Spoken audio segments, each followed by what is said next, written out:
Teen Titans Academy issue number 2 from DC Comics. Oh man, where do I start with this? So I got this thinking that this was basically DC's answer to My Hero Academia or X-Men, and it's nowhere even close to being as good as those two series. This is just terrible. It's terrible. So basically, yeah, it's the Teen Titans, the classic Teen Titans, or I should say the most well-known Teen Titans.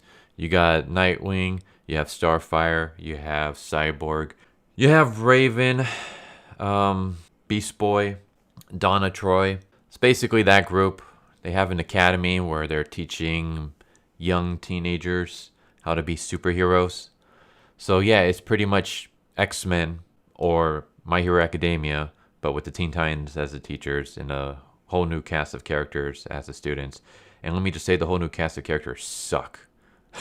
They're all terrible. Like we're literally introduced in the beginning, in issue number 1. Nightwing makes a Harry Potter reference, and the students basically say, "Hey man, that's problematic. It's not cool. Don't do it." And right off the get-go, I'm like, "All right, fuck you guys." Really? A Harry Potter reference, and you're gonna start with problematic? Like if someone starts off and says, "Hey, that's problematic," go fuck yourself. Like seriously, fuck off. I'm sorry. I know I'm getting kind of heated, but I hate that shit. And yeah, that's how we started introducing these characters, and they never went anywhere good. I don't care about any of them. They're terrible. They all suck. We start off with new character. Her name is Bolt. That's her superhero name. Her real name I kind of forgot, and I don't really care.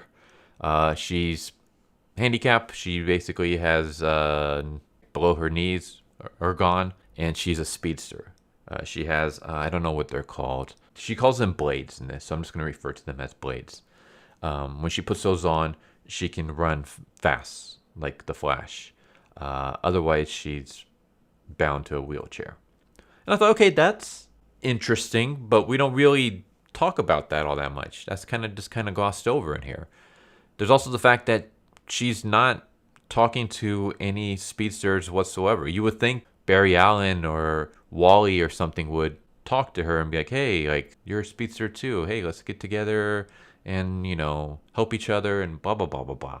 No, but anyway, she's attacked by Red X. Looks like he's about to kill her, but then later on we find out that he doesn't, and it's because it's setting up for a crossover with Suicide Squad, which is really terrible. The fact that you just started a brand new series introducing a bunch of new characters, and by issue 2 you're already setting up a crossover with another series. That's not good. Like we have no time whatsoever to identify with any of these characters. I do kind of find it funny that the name of this issue is called The X Factor.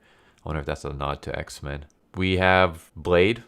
We have this other character named Matt who is playing not chess. Is using a chessboard and chess pieces, but it's a whole different type of game.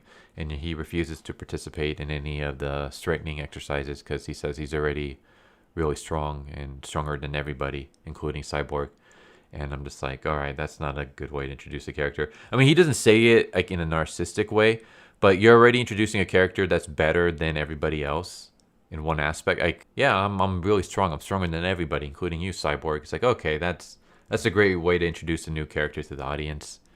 He's already better than a beloved character. Awesome. He has some crappy backstory about how he woke up in a hospital with no memories and he doesn't have a life, and it's all broody and sad, and I don't care. And then we cut to Dick, who just finished having sex with Starfire. And yeah, basically they have kind of an argument because Barbara called and Dick Grayson has to go spend some time with Barbara. Okay, whatever. I don't care about this triangle thing between Starfire, Dick Grayson, and Barbara. Like whatever. I don't care. I really don't care. I also find it like kind of weird that I know DC has a history of kind of slut shaming. I feel weird saying that, but they kind of have a thing about making Starfire a slut so that they can push the Barbara is the one true love for Nightwing. And they kind of do that here, where they kind of just treat her like, oh, she just had sex with Dick, and now Dick's gonna go hang out with Barbara. Like, Dick doesn't seem like the kind of guy that would do that. Like, I'm not really all that familiar with Nightwing. Like, I never really cared for the Bat family. I never cared for Batman whatsoever. I did like Jason Todd. I've always, for some reason, I've always liked Jason Todd. I'm like probably the only one that does. But I mean, I like him as Red Hood. Obviously, I didn't care for him as Robin.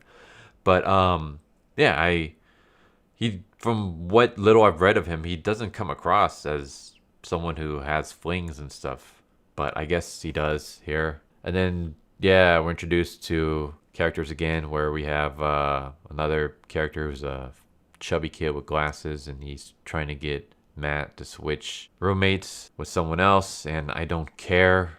Then we get Dick talking to Cyborg about, you know, his issues with Starfire and Barbara, and then he leaves and he discovers Red X, and Red X is like downloading something from the computers, and Dick Grayson chases him, but he's able to get away. Yeah, here's the thing. The best part of this are the Teen Titans themselves, the teachers. Except for the fact that the ones we see are written out of character. They're either written out of character or they get no dialogue whatsoever. Like Beast Boy and Raven. Two awesome characters literally get 2 lines of dialogue in this entire issue, which is a shame. Especially since, as far as I know, I think this is the first time this original group has gone together in a comic book series for almost 10 years. Is that right? That's what I've read.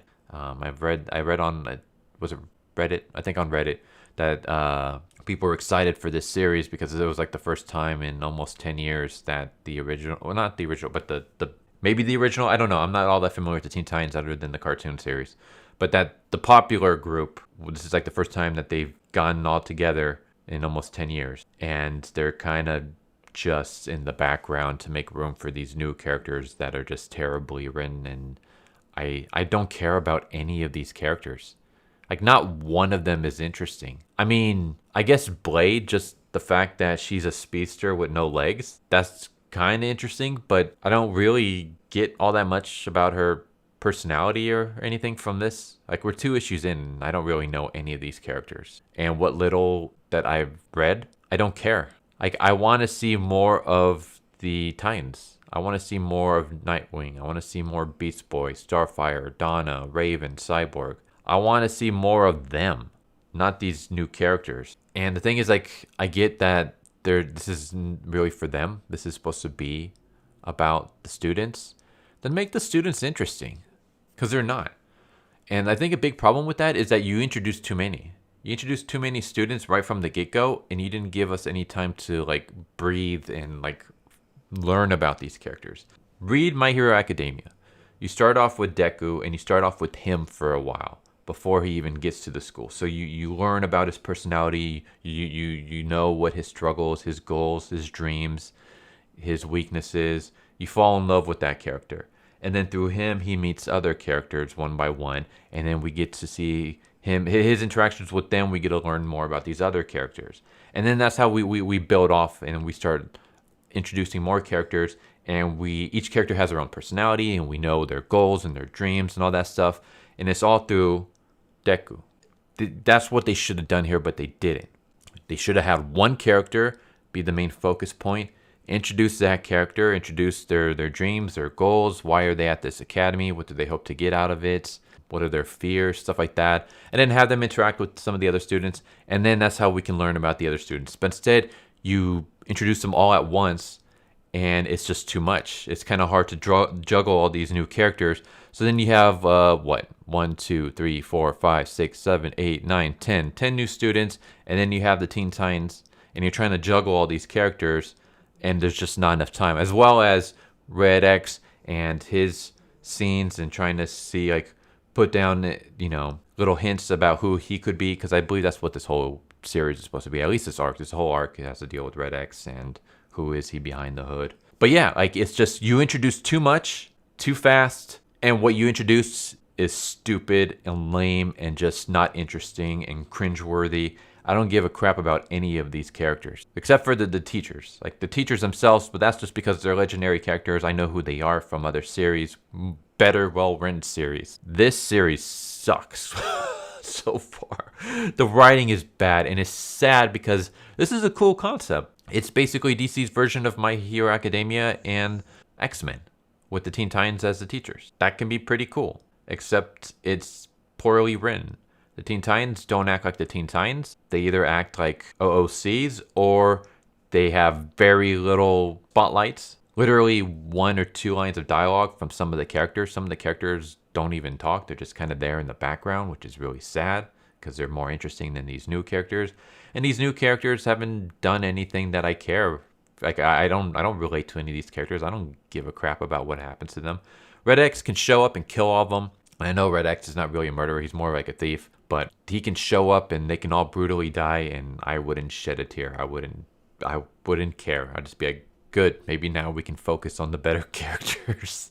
So yeah, I will say the artwork's good. I like the artwork. Artwork's really good actually. But the writing is terrible. The writing is so freaking bad. But that's Teen Titans Academy issue number 2. It's garbage. What would I rank it? I'd give it maybe a 3. And the only reason I'm giving it a 3 is just because the artwork is really good. And it's nice to see the Teen Titans together after so long. Even if they're not well written or given any kind of spotlight really for some of them. You know, still. But yeah, this would be like a D-. D maybe. It's terrible. First issue sucked. Second issue sucked. Yeah. I don't care about any of the new characters. I don't even remember some of their names. I don't even know what their powers are. Some of them, like, we don't even know what the hell their powers are. And that's, like, the pacing is just really bad. We're already 2 issues in and you're already throwing in a crossover. Like, that's not good. So yeah, I would say it's the pacing. The writing and the pacing ruins this. Under a better writer, this could be a great series. It could be a phenomenal series with a better writer, but it's not. And because of that, it's bad. They should have introduced the new characters one by one. Have one main focal character and then have the other characters introduced through that character. That would have given us a better chance and more time to, you know, to see how all these characters are and stuff, instead of just throwing all the characters at once at us and expecting us to remember all of them and what, you know, their personalities. And just the fact that you introduce them as cringy millennials, who, even though they're not supposed to be millennials, but yeah, the fact that, you know, a Harry Potter reference is problematic, and then you have these stupid jokes that don't really land, and it's just, yeah, none of this is fun at all. This is terrible. Oh well. Anyways, hope you guys enjoyed the video. If you guys have any recommendations for comics, let me know. I'm always down to read new stuff, especially if it's good. Especially if it's good nowadays, because trying to find good comics nowadays is really freaking hard to do. But yeah, if you have any new series to recommend, let me know. If this is an ongoing series, this can be a good jumping on point. But hope you guys have a good one. Take care. Later. So what'd you guys think of that video? I hope you guys enjoyed. If you guys haven't already, please subscribe, hit that bell for a notification, leave a like if you enjoyed the video. And if you didn't enjoy the video, thank you for watching it this far, and I hope the next video is more to your liking. Feel free to check out the playlist that you guys see, and I hope to see you guys next time. Later.